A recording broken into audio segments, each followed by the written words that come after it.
There is a strong scientific consensus on the effectiveness and safety of vaccines. End of story. This is Data Skeptic Consensus, the fourth installment in our series about how multi-agent systems achieve collective decision-making. And unfortunately, it would seem not everyone got the briefing. Demonstrably false claims about vaccine risks circulate the internet, incorrectly linking it to autism. And independently, we've lost our cultural memory of polio. Social media has changed the landscape of communication and the sharing of ideas. Neil Johnson joins us today to help us explore this dynamic system.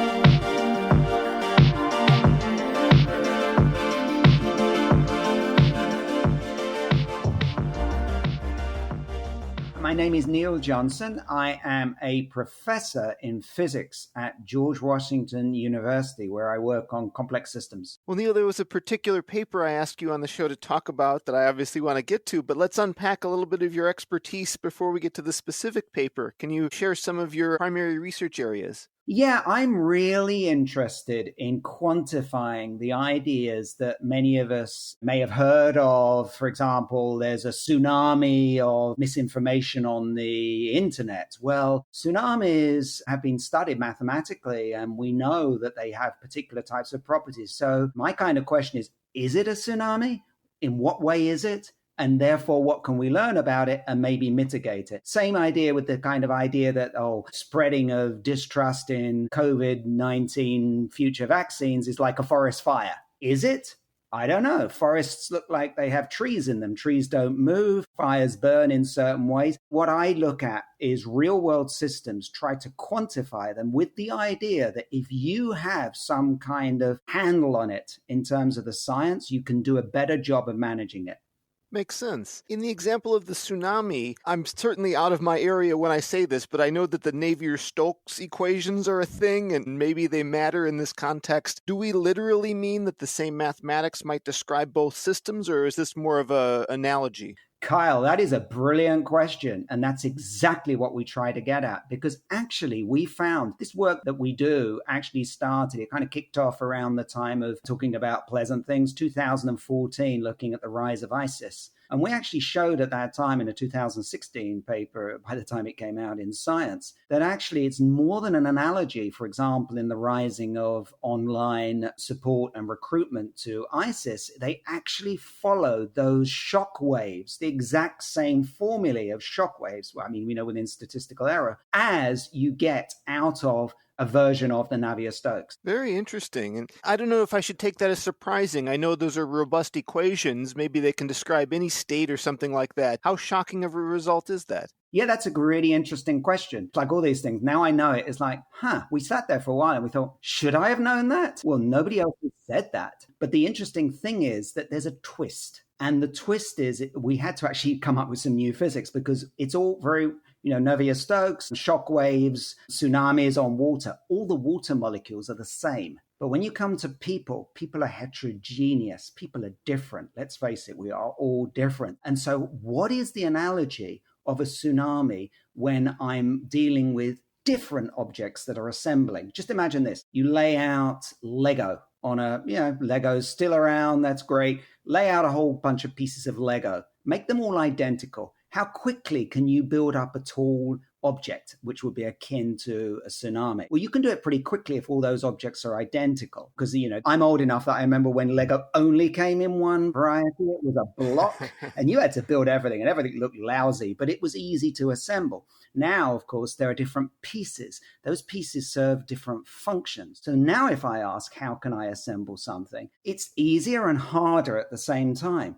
In fact, if I've got so many pieces that I can't find the little piece that's shaped off at one side, I will have trouble building that tsunami, that tall structure in sufficient time. So there's actually new physics in the idea of not assembling water molecules into some big wave, but actually assembling different objects with now let's make them adaptive. People are adaptive. Do I get a tsunami? Don't I get a tsunami? What happens? How can I mitigate it? What happens if new objects come in that are sufficiently different or extreme in some way? Does that make it more likely to form? These are questions that we just never asked in physics. In fact, if you ask them, you would probably never get it published because people say, water molecules don't behave like that. Right. They're the simple mechanics that describe those compared to those that describe humans. Correct. Very neat. Well, the article I most wanted to focus on is a great example of this, the online competition between pro and anti-vaccination views. So I wanted to just maybe open with a little anecdote. I have a friend who is one of these moon landing deniers, doesn't believe we were there. I'm a little insulted on behalf of the scientists and engineers that actually made that possible, but sometimes it's fun for me to argue with him about Richard Hoagland and this kind of stuff. And it just seems like I have a quirky friend at some point. So I often ask, what's the harm? But of course, the article opens with the sentence, distrust in scientific expertise is dangerous, with no less than 14 references here. What's the danger in the spread of misinformation online?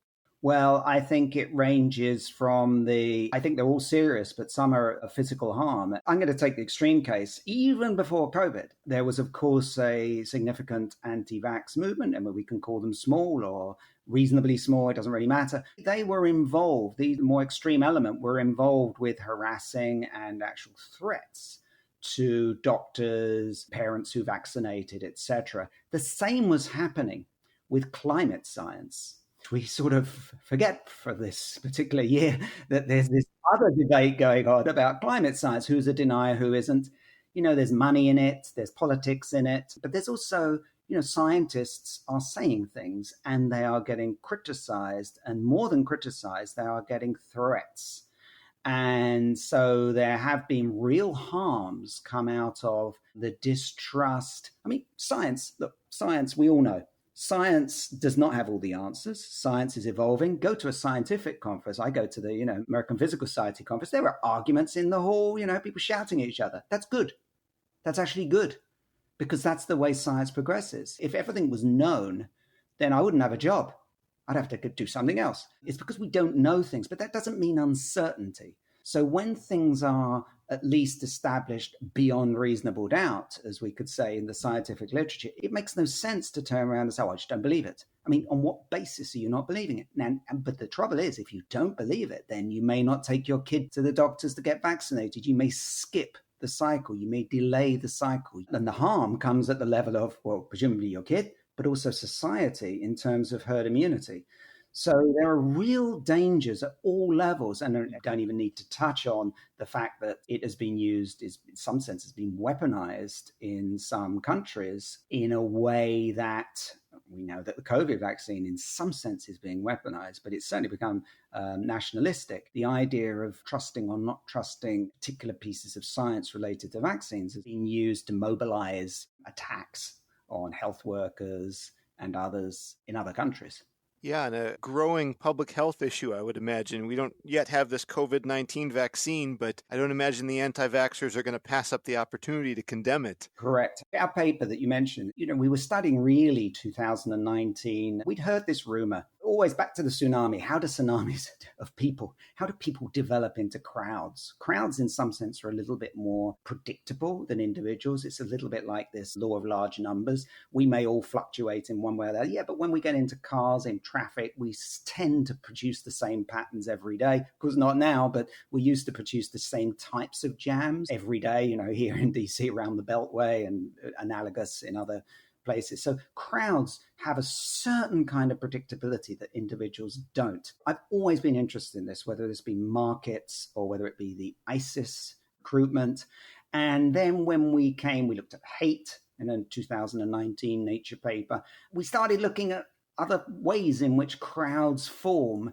And a natural topic was to look at vaccine hesitancy. That's how we started on this. But our study, what we found was really basically during 2019 that there was this growth of these particular crowds that I'll get to in a minute. But it turns out, fast forward a year, it's like they're in hyperdrive. They're on steroids because they're doing exactly what we found them doing in 2019, but to the nth power. Makes sense, yeah. So at some level, we'd like to study this. Everything in principle sounds totally correct, but we've got to have some data. And that's a hard thing to do because we don't necessarily want all of our movements traced here and there. In fact, privacy is a topic. What can you measure and what can we do empirically? That's a fantastic question, Carl. And it tends to be in different parts of the world. There are different laws about individual privacy with data. We had to sit down and think, how can we study this? Only looking at public data and without looking at anything to do with individuals. And the answer actually came from something that was the science. The science answered that question for us. Just think for a moment about if you were to describe, or me, now teaching classes in physics as the semester starts again, I've got to describe how water boils. The last thing I do is sit down and tell the class about the 10 to the 23 molecules of water that were sitting in this glass, this cup of tea that I'm trying to make, and sitting in my kettle. If I did, first of all, the semester would end, I'd get very low ratings, and the science would be wrong. The science would be wrong. That's not how we understand how water boils. It's also not how we understand how forest fires spread or tsunamis develop. You don't want the individual. I could understand a water molecule from here to eternity, and I'd never understand why the iceberg formed that took the Titanic down. It's a collective effect. And so the science pointed us towards look at the collective effect online. And there's a natural collective effect. There's the equivalent of bubbles in boiling water online. They're communities. And they are the forefront of the major platforms that we use. Facebook has communities. They're all about communities, connecting people into communities and then connecting communities. Just like water molecules get connected into a bubble and the bubbles connect just before water boils. So the answer lay in the science. So we turned to look at communities, what they were saying. The Facebook pages, these are completely open structures online. You can look at these. We can sit down and look at them now. There's nothing wrong with that. It doesn't tell us anything about the individuals, but it tells us about that. And I don't mean a bubble in terms of an echo chamber. I just mean in a set of correlated people. People on a Facebook page who love pets are correlated in the sense that their interests align with loving pets. People on Facebook pages who love organic blueberries or yoga are people who love, they're correlated because their interests are correlated. And here's the thing. If you're in communities that likes pets or likes organic blueberries, you tend to trust the people in that page because they got the same likes as you. And so when they start saying, hey, yeah, well, sorry, I got to go off and take my kid to get the HPV vaccine for Gardasil or something like this, and then somebody says, oh, no, don't do that. I heard my Uncle John has a neighbor who has a neighbor whose son has never been the same since they took them to get that shot. Maybe I'll listen to that more than if somebody stood on the soapbox near the White House where I used to walk to work when we weren't put off campus. But, I'm not going to listen to that. That may be entertaining to hear someone on a soapbox shouting that. And I may take a tweet, a picture of it, put it on Twitter and pass it around. Yeah, but I'm not showing something that impacts me in terms of trust. But when I listen to people in my community online, I'm going to trust them more. It is like my Uncle John. It is more like my neighbor. These are people who I can relate to, who I've trusted in other contexts, and I can trust in this context. And here comes the big whammy, is that these communities don't have just like me and a couple of neighbors in them. They can have hundreds of thousands or millions of people in them. And so you've got these huge kind of clusters of people that can move one way or another, not based on necessarily on something they're hearing from the outside, but because of their mutual content, their mutual narratives.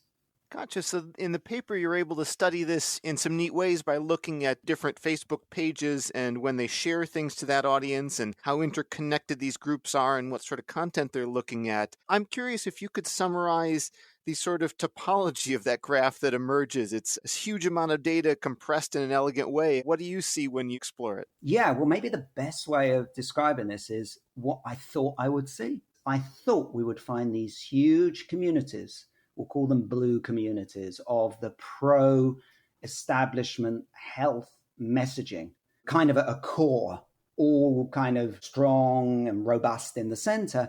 And then these kind of like your friend with the moon landing and everything kind of buzzing around, these extremes kind of buzzing around in some disorganized way. I'll call them the red, the anti-establishment science view. But that's not what we saw. We saw the opposite in some sense. We saw something more like the kind of structure of the map of the US, which I don't mean that it represents in any way the geographic outcome of the US. In fact, we can talk about that in a minute. But it looks like there's like the whole main part of the continent, of the continental United States, is red. It is red anti-vax, but it's huge not because there are many reds, but because they're in small communities that are interlinked with greens. And the greens are the not sure communities. These are the communities of the organic blueberry lovers who happen to mention vaccines. And yeah, I'm not quite sure about that. Yeah, I do have. And those are the greens that we see as the absolute key going forward as to manage the whole aspect of vaccine acceptance and the broader issues of trust in science. Because these are the communities that you're really going to have trouble persuading a anti-vax community to say, I mean, you go in there with a message saying, get a vaccine. They're generally good for you. If they don't work for you, at least we're going to get herd immunity in the population. That's actually about the strongest thing that you could say in terms of science and not be incorrect in terms of the science. And that's a good message, but that just doesn't cut it. And it's a very bland, vanilla message. You're never going to turn over these reds. These reds worry about safety. There is no safety record for COVID vaccines. It's their kids they're going to have to take to the doctors, and their kids don't seem to suffer very much from COVID, even when they get it. There's distrust in big pharma and big government, and Bill Gates is going to inject chips in you, and it's not impossible scientifically to have nanostructures, quantum dots that are part of a vaccine. I'm not saying they are, but I'm saying that it's hard to argue that there aren't. And fourth, Reds continually talk about masks. We all remember a few months ago, don't wear a mask. Now you do, now you don't, now you do, now you do. But in some countries you don't. And so that sounds uncertain. In fact, that sounds weak. It's like, well, if you can't even work out what happens with a dollar mask, how can I trust you to work out what's going to go on with the microbiology of my kid? So the Reds are pretty sewn up. You're not going to persuade them. But the greens, the organic blueberries, the yoga, I don't mean to typecast here, but I am typecasted because these are the greens that we see, the pet lovers, the parents associations, I could go on. These are the ones that are embedded in that continental main US, if you can imagine just a map of that at the moment, in these highly embedded with the Reds and with each other. And off in, and again, no prejudice anyway about Canada, off in Canada to the north are the blues that I expected to see at the center. And the blues are all talking to each other and to a few greens up there. Yeah, but they're up there. They're not in the main part. They're kind of outside the party. And then off in Hawaii, if you get my drift with the map, there are more greens kind of being pulled in. And we see this map. We track this map. This was one of the main figures in our paper, but we've been tracking this every day since then to this day. And this is just getting more and more true, what I'm saying. So this is a critical moment, ahead of any vaccine rollout, that we see that we really need the science now of exactly that map. You can't win a war without a map of the battlefield. That is the map of the battlefield. So what are you going to do about it? That's the issue. Yeah, we want to help those undecideds. Maybe a first step there is, how do we get them labeled? How do you know someone's undecided in data collection? Yeah, that's a fantastic question. And that's like how are you going to code and decide? So we have a particular procedure. One can say, well, I'll adjust it slightly. It doesn't make much difference. We test the robustness. But what we do is we look at, are they active? They're a Facebook page that has never even posted. Well, we're not going to count them. So they have to have done commented, had a discussion at some stage in the recent past. And that has to have included a word like vaccine, or a word like, inoculation, or a word like, they have other words that they use for these so that they don't get targeted by the CDC and Facebook. But there's a whole set. We have a whole listing, and we've learned and changed this listing as we go on. So we can identify which ones are talking about which. And then we identify who they link to and who links back to them. And this way we build up a map, a network map of the entire structure, that continental Canada, Hawaii piece that I was just talking about. And the way we do it so that it doesn't just depend on one person's coding is that they're subject matter experts anyway, but we do it with 3 people, and most of them actually get all 3 code exactly the same. They do it independently. And if there's any 2 and 1 against, then they get together and fight it out to see which, and actually reason it through as to which is which. It's difficult. That's actually difficult work, because part of, just as humans are adaptive, so are communities. They can begin to shift in their opinions as time goes on. And that's part of the story, because if we look at our map now and we look at it how it was in the published form, which only came out a couple of months ago, it has changed. It is changing. It is evolving. It's becoming redder in the core, and there are more greens being involved. There are more green communities. So when we talk about a map, these are not individuals. Many studies are on Twitter, which, as I tried to say, that's a kind of I'm shouting out on a soapbox type of thing. And it involves individuals. So you're never going to get up to studies of anything meaningful of more than a few thousand on Twitter. So, a few thousand individuals. It's like having a sample. But we have a few thousand, but each one of our objects is a community, which has hundreds of thousands of people in it. Our map actually includes of the order of 100 million people. Now, does it include all the languages? No. But most of Facebook is in English, a lot of it in other languages. We also deal with Spanish, Russian, German. We can't go through we've got finite resources. We're not experts in all the languages, but we do the best job we can. And what we find is then although I framed it to give you an idea of what this map looks like pictorially in terms of the map of the United States and Canada and Hawaii, these communities actually are from anywhere in the world.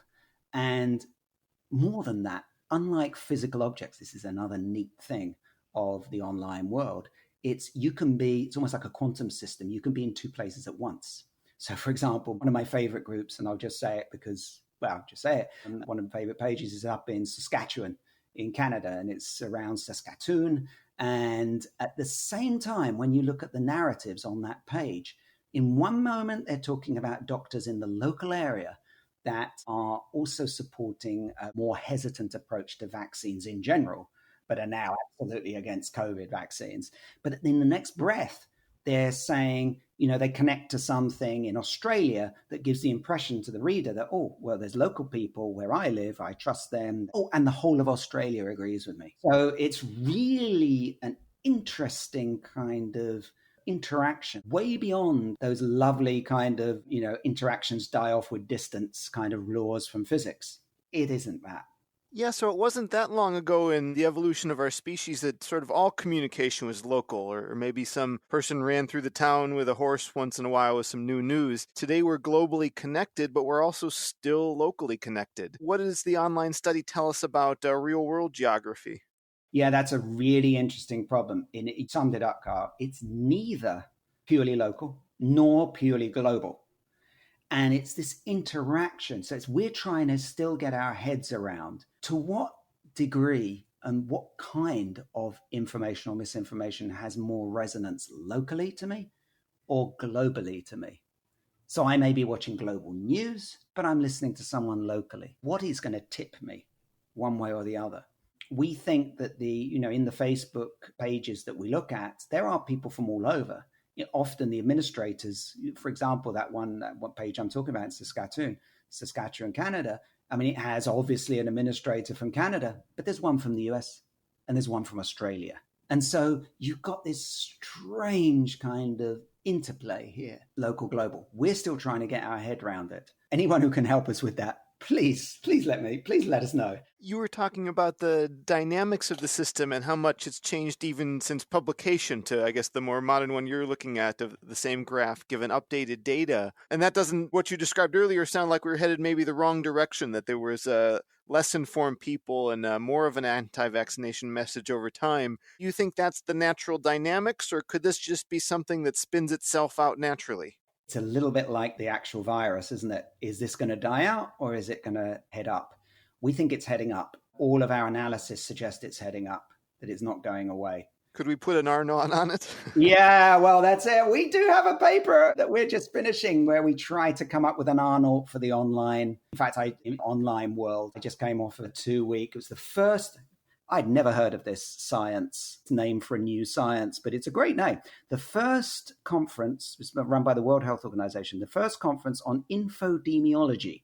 And so there we go. That's a new science to describe the infodemic, which was a new word anyway this year, of the online misinformation. And unfortunately, in terms of infodemiology, we have a really high R. That's all we can say at the moment. It is really high. And you can't social distance. How do you social distance online? There is no mask. Right. Maybe there is, maybe there isn't. And you can't social distance. So I guess there's a unstated premise here maybe that we would like to do public good by reaching out to those undecideds and making sure they're correctly informed about what the science says. Do you have any thoughts on what sort of interventions could go in that direction and how we determine which of those are effective? Yeah, that's a really interesting question. That's the important question. We think we have an answer, and it doesn't lie in the type of message. The issue is that the Reds, as I tried to allude to earlier, I mean, some of them are more interested in the fact that there's no safety record. And that's a no-brainer. It's correct. There is no safety record. The other, it's more based on the fact that why should they take their kids? There's no real coronavirus threat. Others are more towards the Bill Gates, and get off into Soros and even into certainly racist, but also anti-Semitic discussions. And others are just kind of against science in general. So it's really hard to have a message that answers them and doesn't provoke, oh yeah, and there's another aspect to it. We're so used to dealing with linear thinking in our world that, I push down on something and it goes down. I want to make my, the seat a bit softer. I push down and it goes down. But as anyone knows who's a parent or an elected official, I've never been one, an elected official, or, you push down on some people, they can rise up. And so the same with opinions. And so unless somebody has an extremely clever message, and nobody's found it to date in the whole history of vaccines, unless somebody's got a really clever message, that isn't going to work. But what might work is the kind of crowd control. There's a lot of previous research on, you can nudge crowds in one way or another. And I'm not talking about manipulation. I'm just talking like safety nudging. So, I grew up in England, and there were plenty of problems in my era of football hooligan crowds. And eventually the police learned, perhaps, that what they should do is actually nudge the crowd. You don't confront them. You kind of nudge them along certain directions in the city so that, there wouldn't be a problem. And we found that if we do a similar thing online, if we take the crowds that we see now, the reds, the blues, the greens, and we focus on the level of message, not the actual message, but the amount of messaging. Earlier we were saying that there's an infodemic. You don't want to just add more messaging. It's just like adding more Lego pieces. Things are going to go wrong. What we want to do is change the dynamics of the message when you respond. So imagine you see a lot of activity in the red groups. Do you just jump in with more activity? It's like maybe adding fuel to the fire. Or do you wait for that to die down and then jump in a quiet period? So we've been modeling this using non-linear dynamical models, but based on the initial conditions. As anyone listening knows who's done a nonlinear analysis, it's all in the initial conditions. So we use the initial conditions of exactly what we see in that network map that I was talking about for now, for the red, blue, green, the pros, the antis, and the not sures. And we run it forward under different scenarios of the type of messaging, of the way in which the messaging is done. And we find some answers. And the bottom line answer is that blue sends out the messaging that it does. And in the end, it can only give messages when there's new science in some sense. Red will always give its own messaging to green. So there's not a lot you can go about. You can't stop red from messaging green because they're embedded with them and they're connected to them. The communities are connected. But blue can control the way, the timing of the delivery to green. So I think of it as myself as a kind of, I don't know, I'm not a dog owner at the moment, but in the past it was like, well, yeah, put all the food down in the morning for the dog because he'll just eat it all and he'll be ill. But for a cat, you can put it down and the cat comes back and revisits. Well, we don't have either the dog or the cat situation. We have where people will feed, the greens will feed on information as it's given to them. So blue has at least the control of when it feeds. And what we found is quite counterintuitive. We haven't submitted this yet, but I'll just let you in on the secret of it. It's a little bit like, if you've ever driven in snow, they always say to you, oh, don't fight it. Just kind of go with it. Go with the flow or turn the wheels one way. We found a kind of counterintuitive control strategy that we believe, based on the fact that it reproduces what's happened pretty much throughout to 2020, that running forward could be an answer. No, that you never say is, could be an answer. And it's certainly better than what's being done now, we believe. I mean, in the end, public health is not there. They're not social media companies, and social media companies are not public health. They do different things. In some sense, the answer is more than both of them. It's that, both of them, plus the science of the dynamics of this horribly huge red, blue, green system. That's where we believe the answer lies. Makes sense. I also like that framework of a solution because it's like an emergent property. If the blue science communicators can effectively time their message, we don't have to mess with the system, right? There's another side of this. Maybe the platform should take a more active role. What are your thoughts on that? Here's the thing, that it's a little bit like crime prevention. Platforms, in some sense, have to wait for people to do something wrong so that it gets reported to them. I mean, you just couldn't literally, Facebook as big as it is, could never have enough people. You'd almost like, there's a lot of online tutoring going on now with schools, certainly are here. In some sense, you need one person overlooking the person who's on the online. I mean, certainly it's students, my kids, you need to be on top of them. Facebook can't do that. It can't be on top of every user. There's 6 billion, 5 billion users worldwide. It would be frightening if they could. Right. You need another 5 billion to check the 5 billion. Then you need a 5 billion to check the 5 billion who are checking the 5 billion. Cannot be done. So Facebook has to rely on things being reported to them. But that means it's post-fact. It's like crime. Surely you cannot arrest someone until they've actually done something. We're not in the Minority Report kind of pre-crime. So you have to wait till somebody does something wrong before you can actually take some action. Facebook has to operate like that. They have no choice. So I think they do what they can, but I do see the opportunity for an incredible kind of nexus of social media, public health, and saying just our analysis, but the type of analysis going on in the science community to actually bring a solution. And it's much more than just, the message should be this, and maybe marketing as well. But it's much more than, the message should be this, or people should just be told to go and get a vaccine. That will never work. I also think it's quite telling that we've all probably seen the low numbers of people who said yes to a COVID vaccine. They're shocking enough. But I wish the question had been, will you be first in line to get a COVID vaccine? Because I really haven't met many people in my own family who would answer that with an emphatic yes. The way in which we deal with this going forward is absolutely huge. And it's also huge even before the vaccine, because, of course, phase 3 trials rely on the fact that you've got a sample that is representative of the population that are at risk. It doesn't have to be representative of the population per se. Imagine everyone was kids who really don't have, MS, and then there were a few susceptible. If you took a sample, you'd have none of those kind of really vulnerable people in your sample. You've really got to get to those vulnerable people in your phase 3 trials.